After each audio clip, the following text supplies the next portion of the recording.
Brasil pode ter a primeira mulher comandando a Embaixada do Brasil nos Estados Unidos.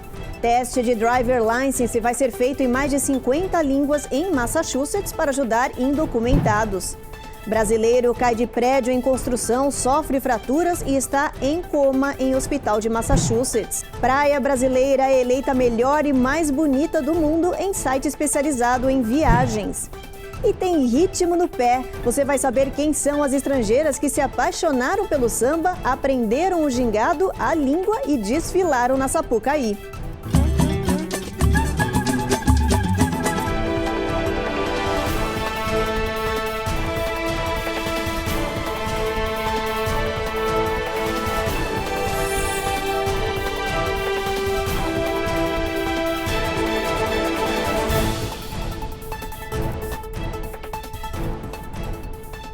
Olá, boa noite.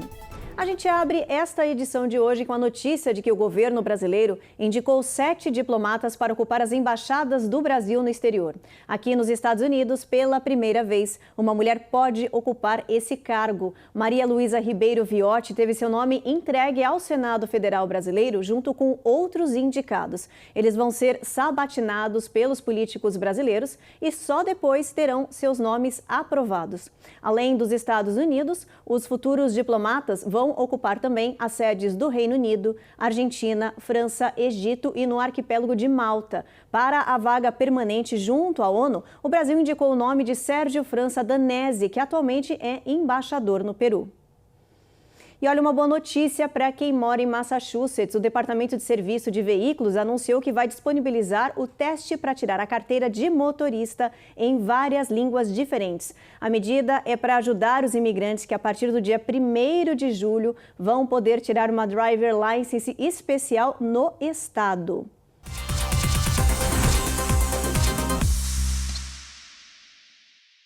No total, o teste escrito da Driver License vai poder ser feito em 50 línguas estrangeiras, que incluem espanhol, albanês, crioulo, húngaro e até português. A medida deve beneficiar mais de 200 mil indocumentados que vão poder solicitar a carteira de motorista no estado a partir do dia 1º de julho deste ano.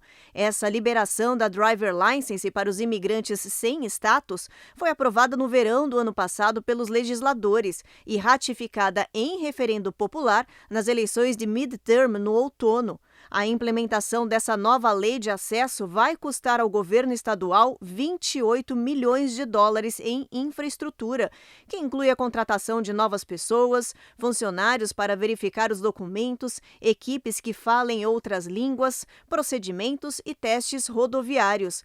A governadora Maura Haley, que apoia os indocumentados, disse que o custo da nova lei será compensado pelas taxas de transação. Os indocumentados vão pagar as taxas normais para requisitar e tirar a carteira de motorista, que vai servir apenas para dirigir no estado por 5 anos.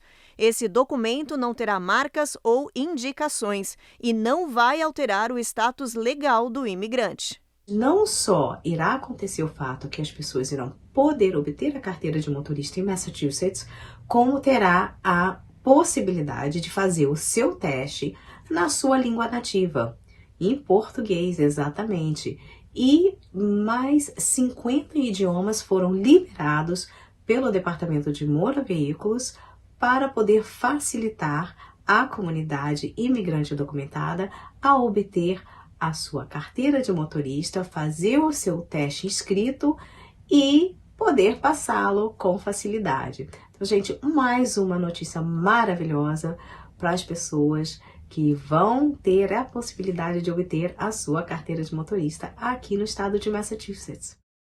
Ainda falando de Massachusetts, um brasileiro foi preso por assalto à mão armada. O rapaz roubou um colar valioso de $1.200 dentro de um condomínio residencial em Framingham. Uma investigação da polícia acabou levando direto até o brasileiro Augusto Rodrigues, de 22 anos. Ele foi preso e entregue para a Polícia de Imigração, o ICE. Augusto agora aguarda processo de deportação.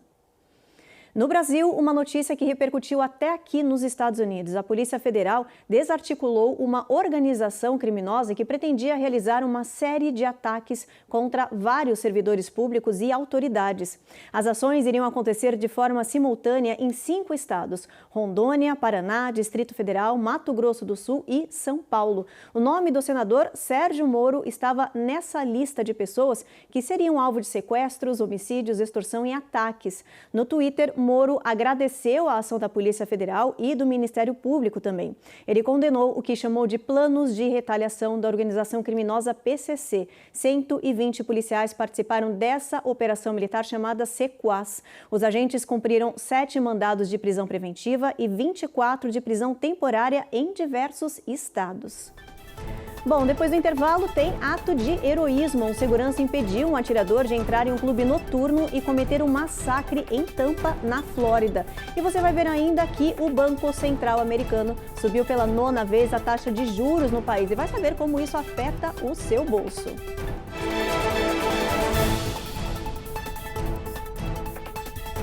Américas no ar. Oferecimento Rejuve Chef. Melhore agora sua qualidade de vida. Perm Shield. Precisando construir ou reformar seu ambiente? Temos o piso ideal para você. Acesse permshield.com.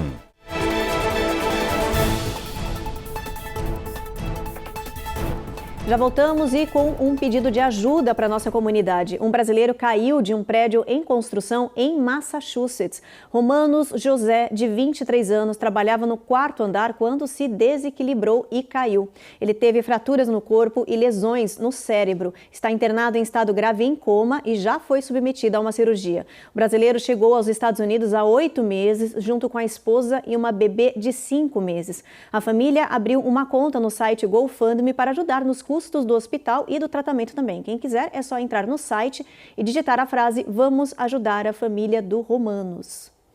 Bom, mudando de assunto, uma notícia de heroísmo em Tampa, na região central da Flórida. Um segurança de uma casa noturna impediu que um homem armado entrasse nesse local e cometesse um massacre. Toda a cena foi gravada.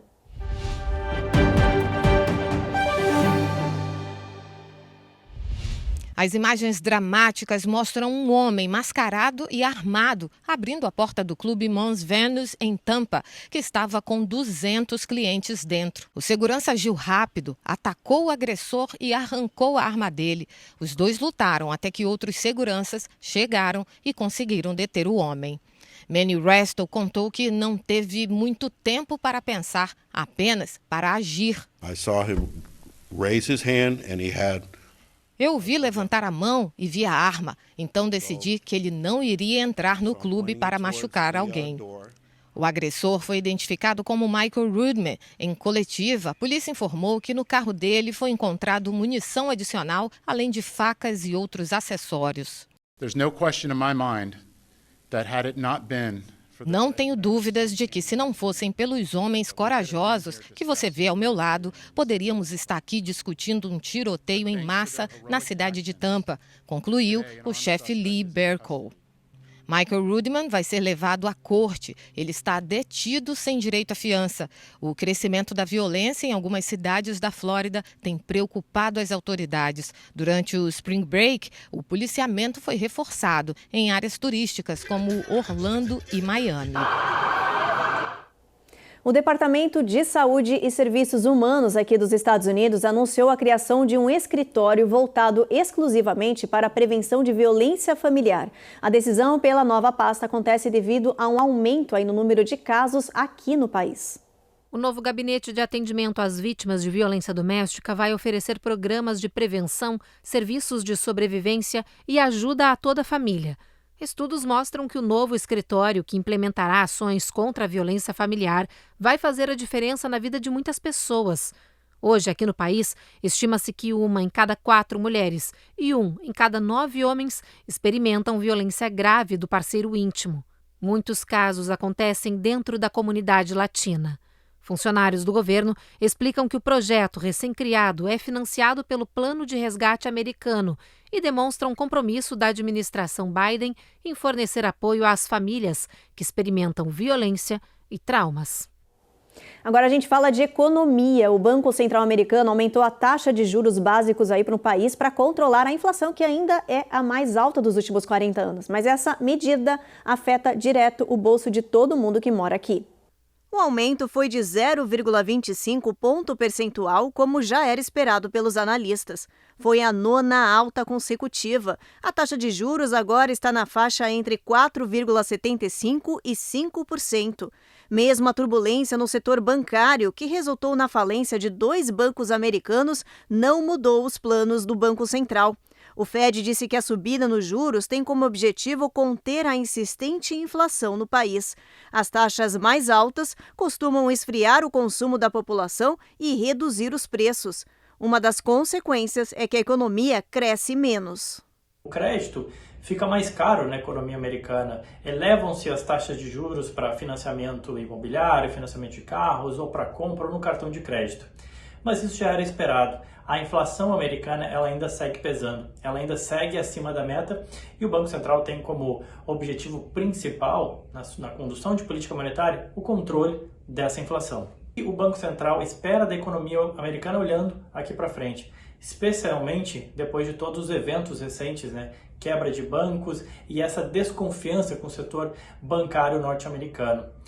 O Fed endereçou a questão dizendo que está prestando atenção, que está atento aos desdobramentos dessa situação financeira e isso foi entendido pelo mercado como, eventualmente, o Fed pode parar de subir juros mais cedo do que previa inicialmente, ainda que a inflação mostre sinais ainda de uma inflação bastante elevada, E com a inflação alta e persistente, o comportamento dos consumidores tem mudado muito aqui nos Estados Unidos. As pessoas cortaram gastos, passaram a comprar apenas o necessário, mas tudo online. O computador passou a ser o grande aliado dos consumidores. Eles conseguem pesquisar e comparar os preços sem sair de casa. O consumo online hoje gira em torno de 70% nos Estados Unidos. No ano passado, 260 milhões de pessoas compravam pela internet aqui no país.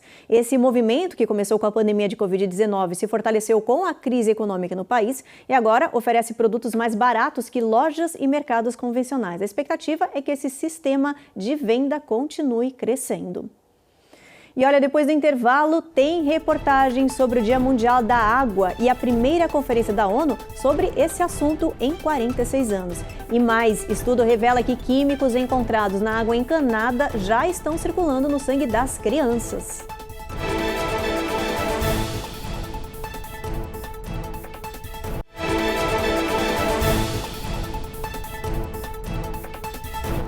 Hoje é 22 de março, Dia Mundial da Água, e esse dia foi criado para destacar a importância da água doce e limpa ao redor do mundo. Pela primeira vez em quase meio século, a ONU resolveu sediar uma conferência mundial para discutir esse assunto, a água. Esse encontro começa hoje em New York. Durante 3 dias, representantes de 118 países vão discutir a crise da água e o saneamento básico no mundo. O último encontro sobre esse tema aconteceu em 1977 na Argentina. De lá para cá, pouca coisa foi feita. Segundo a OMS, 2 bilhões de pessoas ainda não têm acesso à água potável e cerca de 1/3 não tem nem instalações básicas para ao menos lavar as mãos em casa. A falta de saneamento básico é outra realidade em diversos países de baixa renda. 70% da população da África subsaariana, por exemplo, vive uma profunda crise hídrica e sanitária. Nos países desenvolvidos, o que se vê agora são secas históricas provocadas pelas mudanças climáticas. Cerca de metade da população mundial corre risco de escassez severa de água em pouco tempo. Os delegados da ONU devem discutir esses assuntos, além também da contaminação da água com produtos químicos de risco. Não são esperados acordos ou tratados. A ONU deve pedir que a água seja incluída em tratados já existentes, como a COP27, que aconteceu no Egito em 2021. Agora, um alerta. Um estudo acaba de revelar dados preocupantes com relação à saúde das crianças. Especialistas descobriram que químicos fortes que são encontrados na água encanada e em muitos produtos de uso diário já estão aparecendo aí com frequência no sangue dos pequenos, o que é potencialmente prejudicial. A nova pesquisa mostra que os chamados químicos forever podem prejudicar o crescimento e desenvolvimento das crianças.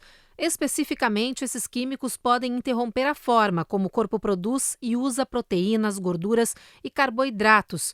E muita exposição a eles pode levar à obesidade, doenças do fígado, diabetes ou até mesmo câncer. Os produtos químicos conhecidos como PFAs, ou Forever Chemicals, são encontrados em muitos produtos diários, como embalagens de fast food ou carpetes. Eles também estão altamente presentes na água encanada e o governo até anunciou na semana passada que quer regulações mais fortes para controlar os níveis de alguns desses produtos químicos na água potável em todo o país.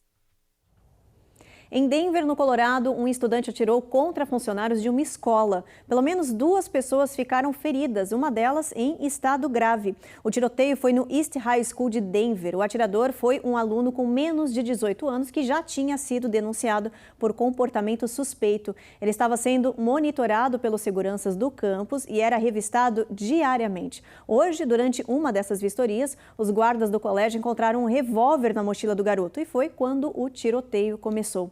As autoridades dizem que esse adolescente fugiu do local. As aulas foram suspensas pelo resto da semana.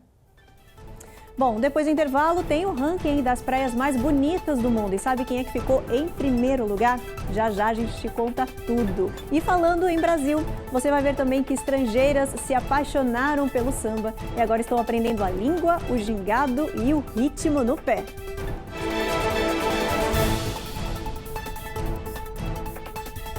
Américas no ar.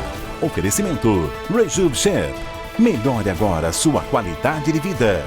Perm Shield. Precisando construir ou reformar seu ambiente? Temos o piso ideal para você. Acesse permshield.com.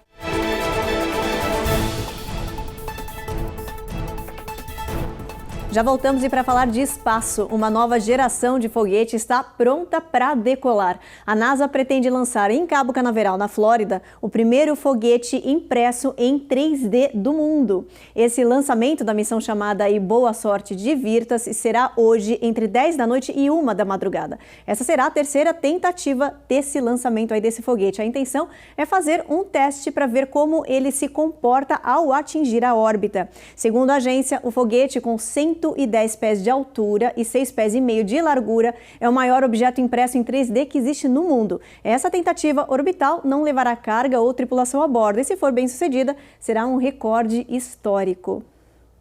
Mas olha, tem mais recorde no ar, viu? As companhias aéreas anunciaram que as viagens do Spring Break devem superar aí todas as expectativas. Estão sendo as mais lotadas até agora da indústria. Significa que esta é a primeira temporada cheia de viagens depois de quase 3 anos de Covid. Desde o início do Spring Break até agora, os aviões vêm registrando lotação com pouca desistência e muita fila de espera. As companhias aéreas dizem que pela primeira vez o setor está sentindo a volta ao normal. Eles preveem uma temporada concorrida do início até o fim. Só para se ter uma ideia, o grupo comercial Airlines for America diz que estas serão as férias de primavera e de verão mais lotadas das últimas 2 décadas nos Estados Unidos. Eles estimam uma média de 2,6 milhões de pessoas embarcando diariamente nos aeroportos americanos para destinos nacionais e internacionais.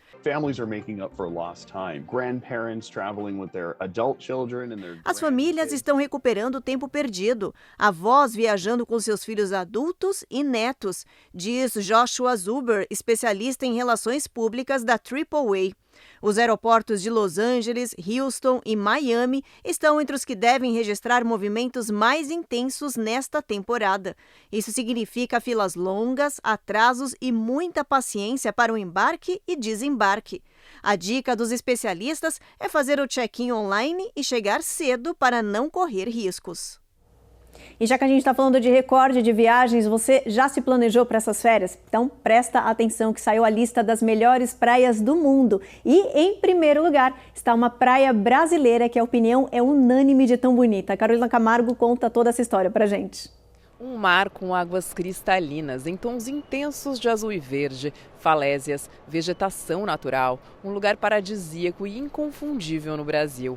A Baía do Sancho, em Fernando de Noronha, foi eleita a melhor praia do mundo. Em segundo lugar ficou a Eagle Beach, em Aruba, seguida pela Cable Beach, em Broome, na Austrália. Os Estados Unidos pegaram a 10ª colocação com a Kapanali Beach, localizada em Maui, no Havaí. O ranking Traveler's Choice Awards 2023 Best of the Best foi feito pelos próprios viajantes. Eles votaram no site TripAdvisor baseado nas próprias experiências. New York vai tentar colocar 2 novas praias nessa lista. Falta saber se os turistas vão gostar. A cidade está construindo 2 novas praias. Uma em Manhattan, na beira do rio Hudson, com direito à faixa de areia e guarda-sóis, que será inaugurada neste verão. A outra ficará de frente para o East River, em Williamsburg. Mas a previsão é que só fique pronta em 5 anos. Que brasileiro que não gosta de tomar um solzinho de biquíni, né? Não no Central Park, fica um pouco desconfortável. Se tiver cara de praia, já fica bem melhor. O que mais a gente sente falta do Brasil é aquela coisa da gente reunir os amigos, ir na praia, passar um dia, tomar sol. E aqui em Nova York a gente não consegue. E, nossa, eu tô super empolgada. Tá aí, uma bela dica. Então vamos aproveitar agora, vamos ver como é que vai estar o tempo amanhã aqui no país, se tá sol, se vai estar fazendo chuva, vamos dar uma olhada no mapa. Boston, chuva aí, mínima de 44, a mesma coisa em Nova York e Washington, o tempo não passa de 78 em Washington. Em Norfolk, máxima de 80 graus, bastante calor aí. Atlanta, tempo encoberto, mínima de 56. Miami e Tampa, sol forte, máxima de 80. Em Tampa, olha, não passa de 88, bastante sol. Em New Orleans, tempo aí encoberto também, mínima de 67. Chuva em Houston. San Antonio, tempo encoberto, mínima de 66 graus, máxima de 86. El Paso, mais friozinho aí também, mínima de 43, máxima de 67, tempo encoberto. Chuva em Albuquerque, máxima de 53. Em Phoenix, o tempo está encoberto também, máxima aí de 69. Chuva em Los Angeles e em Las Vegas, a gente dá uma olhada aí, a gente vê sol entre nuvens, máxima de 62 graus. Mínima de 44. Tempo bastante aí oposto, né? Um lugar chovendo, outro lugar sol, vai estar bem misto amanhã, viu? E olha, para encerrar o jornal, a gente vai falar de samba. Eu sei, a gente está em março, mas é que é para falar que esse ritmo brasileiro vem cada vez mais conquistando as pessoas no mundo inteiro, incluindo aqui, viu? A Giovanna Locatelli descobriu em Massachusetts uma escola que ensina mulheres estrangeiras a incorporar o batuque brasileiro na ponta dos pés. E olha que elas foram parar até na Sapucaí para mostrar que aprenderam o samba direitinho, viu? Lá no Rio de Janeiro. Dá só uma olhada. Abdômen forte. And release, melt everything down. Antes de começar, a preparação. Take a minute to do it. Mas aqui é preciso mais do que apenas alongar. Precisa de muito preparo físico e uma dose extra de paixão. Aqui é samba no pé e no coração. Este grupo foi formado por uma turma de amigas para dançar samba. E este amor pela arte e cultura brasileiras cresceu tanto que hoje o grupo Samba Viva ensina o samba em Massachusetts e também faz apresentações por todo o país. A paixão pelo samba reúne mulheres de diversas nacionalidades, como Mary Ann, que é da Nigéria e se rendeu ao ritmo brasileiro. Eu amo ver a conexão entre Nigéria e Brasil com o samba. A música do Brasil me lembra Nigéria. Eu amo samba. I love samba. Para as americanas Melissa e Maria, foi amor à primeira vista. Eu encontrei uma classe de samba por acaso, entrei e nunca mais parei de dançar. Eu estive no estúdio de dança há uns 3 anos e vi essas mulheres dançando samba e me apaixonei. E o amor pela cultura brasileira foi além. Aqui quase todas aprenderam a falar português, como Inês, que é da Tunísia e se apaixonou pelo samba. Já que a gente está apaixonado, né, pelo samba, pela cultura, a gente também aprende português para entender, né? São quase 15 anos de arte e muito samba no pé. A americana Rachel explica por que ela e as amigas criaram o grupo. Amamos samba, leva tanta coisa bonita em nossas vidas, por exemplo, comunidade, assim, uma paixão que podemos compartilhar. Randy nasceu nos Estados Unidos e também ajudou a fundar o grupo. Para ela, o samba transformou sua vida. Para mim, o samba é minha paixão. Quando eu ouvia música de samba, eu senti alguma coisa no coração que eu não senti com outros tipos de música. E essa paixão pelo samba levou esse grupo para bem longe daqui. Sabe aonde que elas foram parar? Sambando na Sapucaí. Mariona é da Espanha e foi para o Rio de Janeiro com as amigas para desfilar no carnaval deste ano. É uma adrenalina que eu nunca senti antes, gente. Foi uma sensação que foi muito especial. Vai muito além do samba, muito além da dança, né? E é isso que a gente ama tanto. Para mim, o samba é vida. Tá aí, hein? Olha que elas sambam direitinho, bem bacana, viu? Aprenderam bem. Bom, o Jornal Américas no Ar então termina aqui. A gente espera vocês novamente amanhã às 7h30 da noite. Você fica agora com mais um capítulo da novela Jesus. Boa noite.